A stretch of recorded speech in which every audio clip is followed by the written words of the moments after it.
No, it's just my character. I think I'm just very placid. I sort of put up with things, but when I do go, I go badly. Yeah. But it's very, very rarely, and what you see is what you get, really. I'd like to think I'm a nice person, but that's for other people to judge. I honestly believe that whatever system you want to play, there's always room for two up front. Sharp and Cottee! It's incredible! I always like any West Ham managers to have some sort of connection with the fans. You know, not everyone can support the club, obviously. He was pathetic. Those are not my words. They are the judgment whispered through dressing rooms, echoed in interviews, and carved into the memory of 6 football legends who played with, against, or tried to manage Tony Cottee. The man scored 226 league goals. He was called a fox in the box. He smiled for cameras and counted his money. But in 2019, he nearly died alone in a London hotel room, too stubborn to call for help, too conditioned by football's warrior culture to admit weakness. It took Phil Thompson, a Liverpool legend, to break down his door and save him from himself. That moment is not just a medical emergency, it is the key to understanding the real Tony Cottee, a man whose greatest strengths were also his most dangerous flaws. What if the clean-cut legend was never clean at all? What if the nice guy persona was just packaging for a cold, selfish machine built only to score goals? 6 legends exposed the truth. Frank McAvenny revealed he was boring and fake. Alvin Martin caught him miserable after an 8-1 win. Rob Jones felt his red missed tackle. George Graham watched him reject ambition for comfort. The Malaysian football community branded him a prima donna, and Phil Thompson had to save him from his own death wish. This is not a tribute. This is a trial, and the evidence is damning.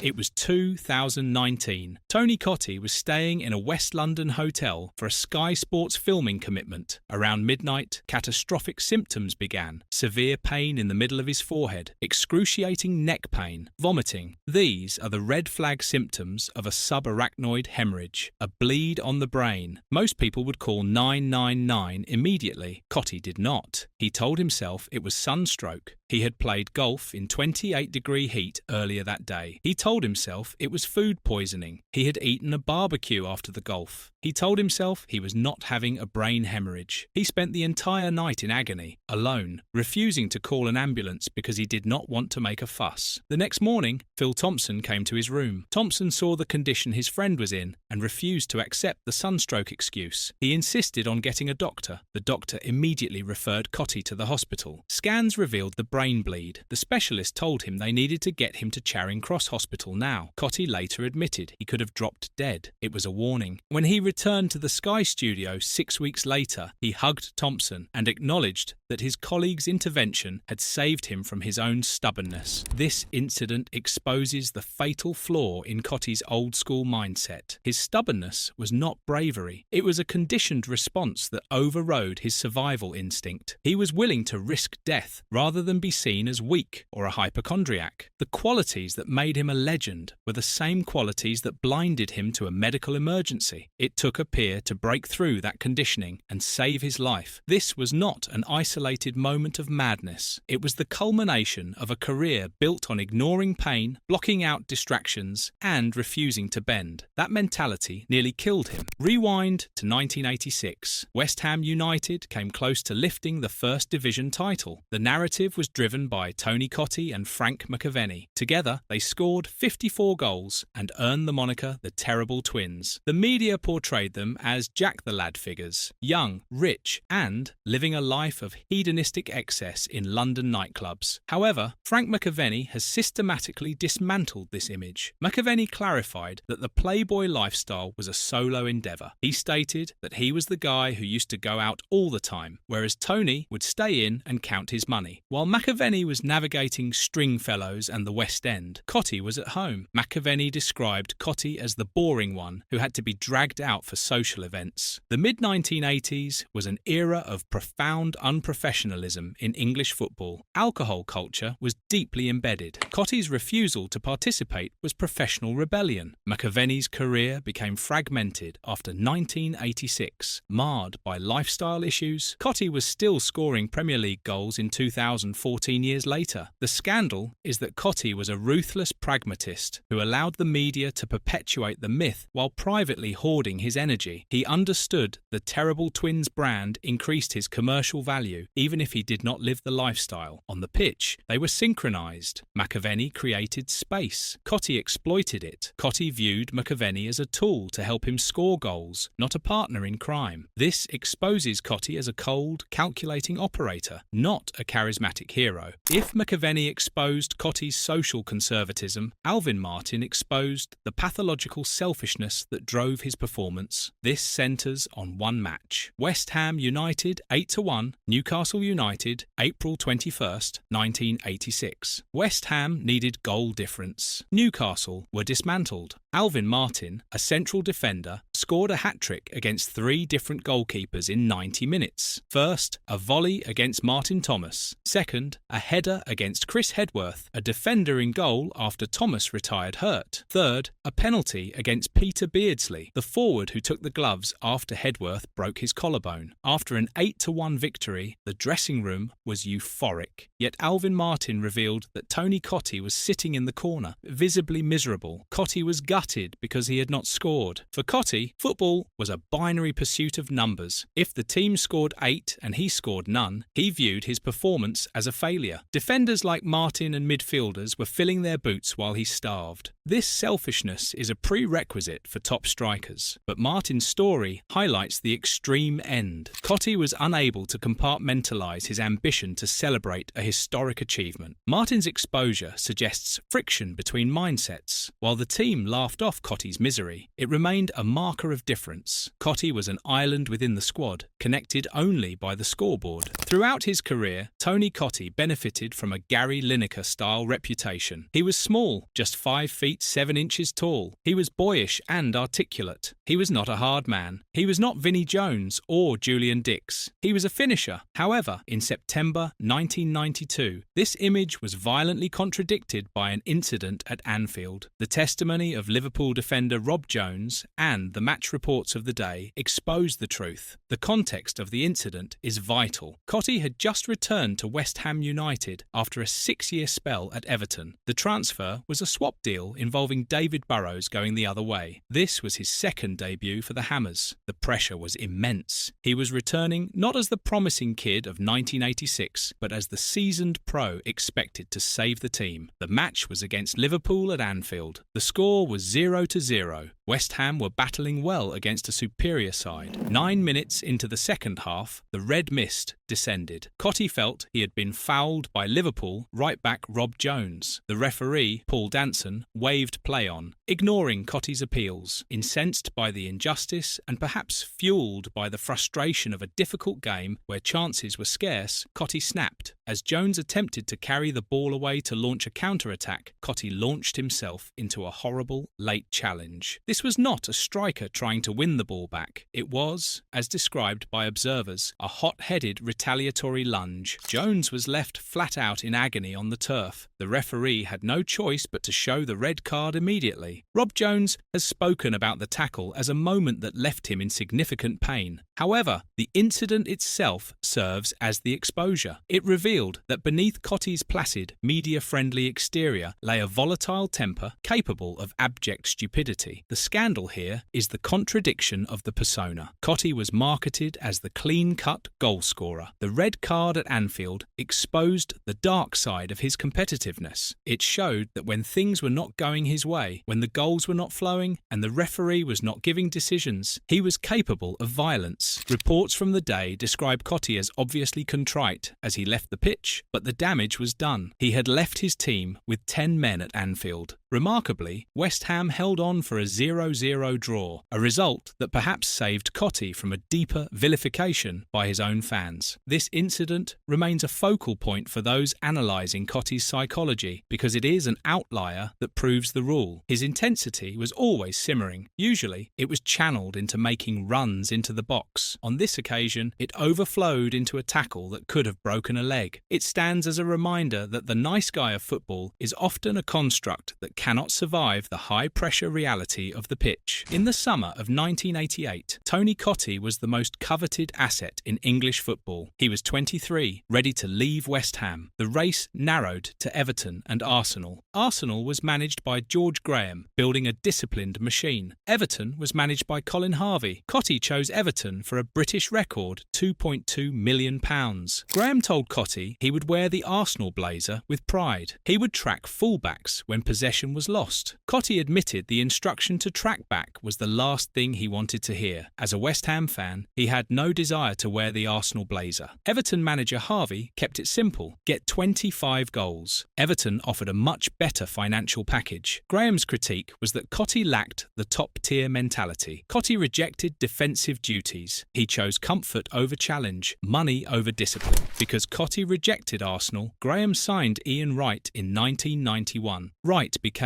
a club legend. Cottee admits that if he had signed, Graham would never have signed Wright. By rejecting Graham's challenge, Cottee missed out on trophies: 2 league titles, the FA Cup, the League Cup. Everton won nothing from 1988 to 1994. Graham's exposure suggests Cottee prioritised his comfort zone over the work required to be a champion. In October 1996, Tony Cottee joined Selangor FA in Malaysia for £1.2 million.